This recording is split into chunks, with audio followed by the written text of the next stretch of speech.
రోజు రోజుకు మారుతున్న వాతావరణ పరిస్థితులకు కారణభూతమైన కాలుష్యాన్ని నియంత్రించేందుకు ప్రతి ఒక్కరూ భూమిని సంరక్షించి మొక్కలు నాటాలని forest officer SC Anusha, consumer court judge Susi పేర్కొన్నారు.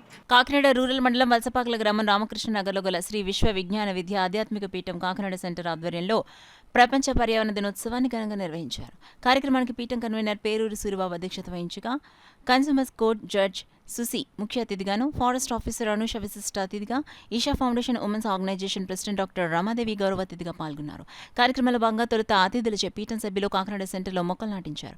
అనంతరం ఏర్పాటు చేసిన పర్యావరణ ర్యాలీని అతిథులు జెండా ఊపి ప్రారంభించారు. ఈ సందర్భంగా అతిథులు judge Susi, forest officer Anusha, Isha foundation president doctor Ramadevi మాట్లాడుతూ పర్యావరణ పరిరక్షణకు ప్రతి ఒక్కరూ కృషి చేయాలన్నారు. ఈ కార్యక్రమంలో PR college retired PD K Veerabhadram, Kakinada centre committee member Kakinada Lakshmi Datla Sridevi, Veerabhadrarao, Reddy Surya Prabhavathi, Vanamu Mani పీఠం సభ్యులు పాల్గొన్నారు. పెళ్లి రోజు అవ్వచ్చు, లేదా పుట్టినరోజు అవ్వచ్చు, లేదా ఇంకొక రోజు అవ్వచ్చు, ఏ రోజైనా సరే ఆ అకేషన్లో మొక్క నాటండి, అదేవిధంగా ఏ సబ్జెక్టుగా మొక్కలు పంపిణీ చేయండి అని చెప్పి స్వామి ఆజ్ఞాపించిన మేరకు మనం అన్ని కార్యక్రమాల్లో కూడా ఉభయ తెలుగు రాష్ట్రాల్లోనూ ఉన్నటువంటి 9 లక్షల మంది శిష్యులు కూడా ఈ మొక్కలు నాటే కార్యక్రమంలో నిమగ్నమయ్యారు. మనకి 104 ఆశ్రమ శాఖల ద్వారా 9 లక్షల మంది శిష్యులు స్వామి చెప్పినటువంటి ఒక పన్ను ఆధ్యాత్మికత, రెండవ పన్ను సామాజిక సేవ. ఆ 2 కళ్ళు కూడా మనిషికి ఎంత ప్రధానమో, ఇటు ఆధ్యాత్మికత ద్వారా జీవాత్మ పరమాత్మ స్వరూపంగా పరిణామం చెందేటట్లు, రెండోది సామాజిక సేవ ద్వారా మనలో ఉన్నటువంటి ఈశ్వరుడు తోటి ఆపదలో ఉన్నటువంటి మనిషిని సహాయపడటం. ఈ 2 కూడా స్వామి చెప్పినటువంటి విషయాలు. అదేవిధంగా త్రయీ సాధన, మంత్ర సాధన, జ్ఞాన సాధన, ధ్యాన సాధన, ఆ 3 సాధనలు కూడా స్వామి చెప్తున్నారు. ఆ చెప్పినటువంటి విషయాలన్నీ కూడా మనం పాటించి స్వామి ఆజ్ఞాపించినటువంటి కార్యక్రమాల్లో మనం తప్పనిసరిగా మనం చక్కగా సక్సెస్ఫుల్గా కాకినాడ అంతా కూడా ఒక యునైటెడ్ గా.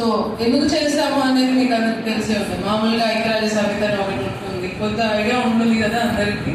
సో ఆ రోజు తీర్మానం చేయడం జరిగింది. జూన్ 5 మీటింగ్ పెట్టుకొని ఇలా మనం ఎలాగైతే గ్యాదర్ అయ్యామో అలాగే నేషన్స్ అన్ని గ్యాదర్ అయ్యి దాని ద్వారా జూన్ 5 ఒక డిక్లరేషన్ ఇచ్చారు. 1972లో 1973 నుంచి మా డిపార్ట్మెంట్ ఫాలో అవుతాం. అది మా బాధ్యతగా చేస్తున్నాం. ఆయన వచ్చి పిలిచినప్పుడు ఇది ఒక ట్రస్ట్, ఉమర్ అలీ షా గారి ఆధ్యాత్మిక కేంద్రం, ఒక ఆధ్యాత్మిక కేంద్రము ఇలాంటి యాక్టివిటీస్ చేయడం వల్ల అంటే ఇంకా ఆయన సేవా కార్యక్రమాలు ఇంకా ఏదో చెప్పారు. ఆధ్యాత్మికంగా సేవాపరంగా ఒక ట్రస్ట్ చేస్తుందంటే అది అన్నీ చేసేది. బట్ మీ ఇంట్రెస్ట్ అంటే ఉమర్ అలీ షా గారి ట్రస్ట్ చేసేది వేరే, డిపార్ట్మెంట్ చేసేది. అందరూ ఏమనుకుంటారంటే ఇది డిపార్ట్మెంట్ బాధ్యత, ప్రభుత్వం యొక్క బాధ్యత అనుకుంటారు. కానీ ఈ ట్రస్ట్ అలా కాదు. పర్యావరణ పరిరక్షణ కూడా ఒక ఆధ్యాత్మిక సేవా కార్యక్రమం కింద తీసుకొని చాలా సంతోషంగా ఉంది.